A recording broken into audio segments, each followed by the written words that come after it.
they met the Whangdoodle, and they got to see him in, right, and he's about the size, right, of a small horse, and he can change colors. A small pony, but the professor's not there. The professor's not there. And the wiffle bird is still, like under. yeah, being cared for there. So we'll see what happens. But I'm gonna back up and reread a little bit. So the Whangdoodle suddenly winced. Oh dear, my poor feet. I know it's rather informal, but would you mind if I put them up for a while? I'm due for a new pair of slippers, you see, and right now my feet are killing me. Ben said, "Oh, don't worry about us, Your Majesty. Is there anything we can do for you?" "You could pass me that footstool over there." Ben fetched it and placed it in front of the throne. "Ah, that's better." The Whangdoodle stretched his legs and smiled with relief. "Now, explain something to me. I was told that there were 4 of you in the expeditionary party, that your guide was Professor somebody or other. He's been seen poking about this country a lot. Why isn't he here?" Taking turns, the children told the Whangdoodle all about the professor, from the day that they had met him at the zoo to their sad parting at the bridge. The Whangdoodle looked thoughtful. "Well, I must say it's a pity your friend couldn't make it. I hoped I might get a moment to chat with him. I fancy we'd have a lot in common, and good conversation is hard to come by these days. It's very quiet here, you know, and I don't have a wife. Sad, that. I don't have anyone to carry on the family name.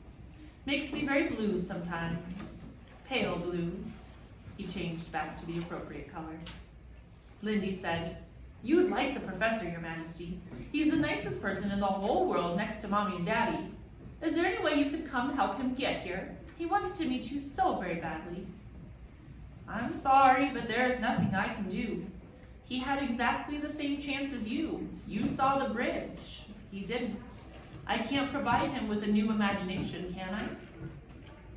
"I'm not sure he did have the same chance," Tom said. "Remember, he had to outguess and outsmart every creature in the land to help us. He gave so much of himself. It's no wonder he couldn't concentrate at the end." "Yes, I understand that, and I admire the fellow," the Whangdoodle nodded solemnly. Ben had a sudden inspiration. "How about if you come back with us across the bridge? You could meet the professor that way." The Whangdoodle shook his head. "Impossible. If your friend can't see the bridge, then I doubt that he'd be able to see me. That's a simple, undeniable fact."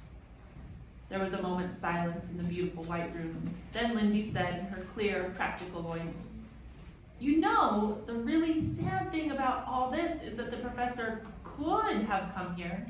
If he could have come here, he probably would have made you another Whangdoodle." The Whangdoodle looked at her with wide, unblinking eyes. Then he carefully said, "Would you mind explaining that last statement, young lady?"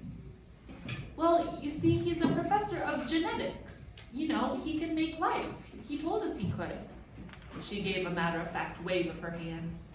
"If he can make life, he can make a Whangdoodle, wouldn't you say?" The Whangdoodle looked at the boys. "Is she talking sense?" "He did tell us that the secret of life had been discovered, Your Majesty," said Ben.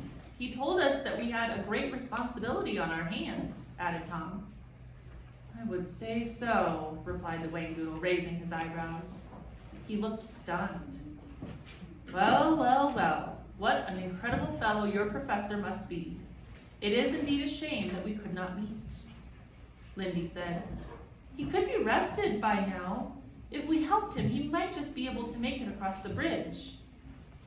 "It really doesn't seem right to be here without him," remarked Tom. The Whangdoodle suddenly straightened in his chair. "Proc!" he yelled and clapped his front hooves together. The Proc entered the room. "Your Majesty?"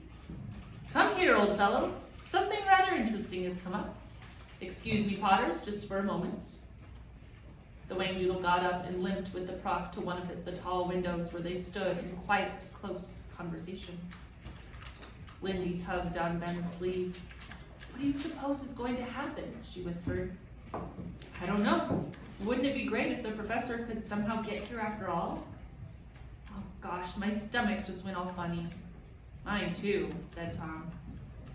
The Whangdoodle clapped the Proc on the back and turned to the children. We have decided that it would be good if you tried to help your friend across the bridge, but only one may go. The Proc said, I advised His Majesty that it would be safer if only one was allowed out of the palace gates. If all three of you went, there would be no guarantee that you would bring the professor back. But of course we try to bring him back. That's the whole point, isn't it? Said Ben. I'm not sure, the Proc replied. What if he does not make it, in spite of your help? What if he chooses not to come? It is possible. No, I think he'd be more inclined to try and reach the palace if he knew that two of you were here and being held hostage. Hostage? Ben was horrified. You can't hold us hostage. You can't keep us here against our will. Well, I'm hoping it won't come to that. I rather thought you'd see the sense of this, replied the Proc. Tom said, we can leave any time we want. All we have to do is turn around and go home. The Proc smiled. I'm afraid you're wrong there. You see, I have your hats. There's no going home without them. The children, the scrappy cats. Because the Proc said that the Majesty doesn't like to see you with your hats on. A sneaky little trick by the Proc. Once I heard that, I was like, no, don't do that. The children gasped and remembered, too late, the professor's warning about taking off their scrappy caps. There was a moment's silence. And if there's one they're not going to be using, then give me over. Okay. Okay. So, Wow. Okay. Thank you.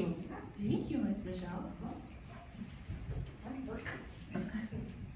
Tom growled. I might have guessed you'd be up to some double-crossing trick.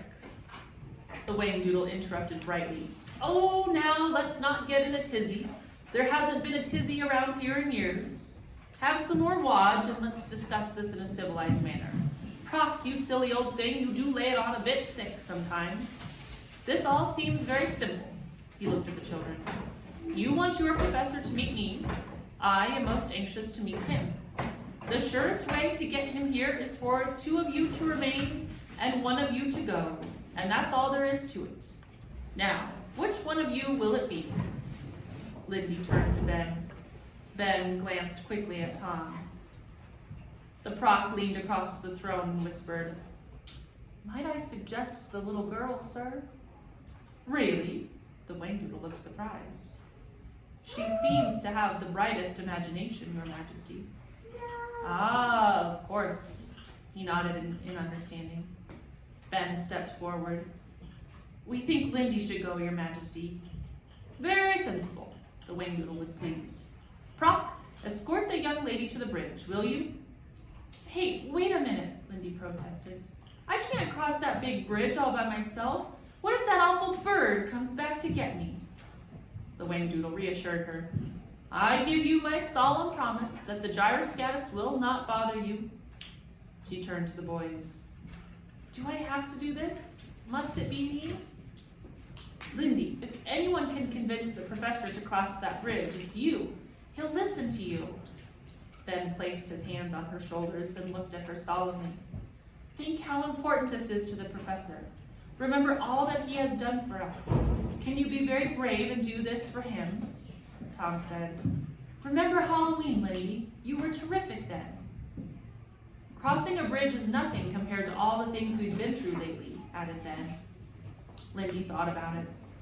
Oh, rats, she said in a resigned tone. But I'll need my scrappy cap. I can't go without my scrappy cap. The Whangdoodle nudged the Proc. Get her scrappy cap. Your Majesty, is that wise? The professor might just send her on home. The hats are the secret, you see. That's what helps them get here. Yes, and if they hadn't come here, we'd have never had heard of this remarkable discovery. It's a risk, and we will have to take it. Give her the scrappy cap, silly. The The Proc reached into his pocket and produced Lindy's bonnet.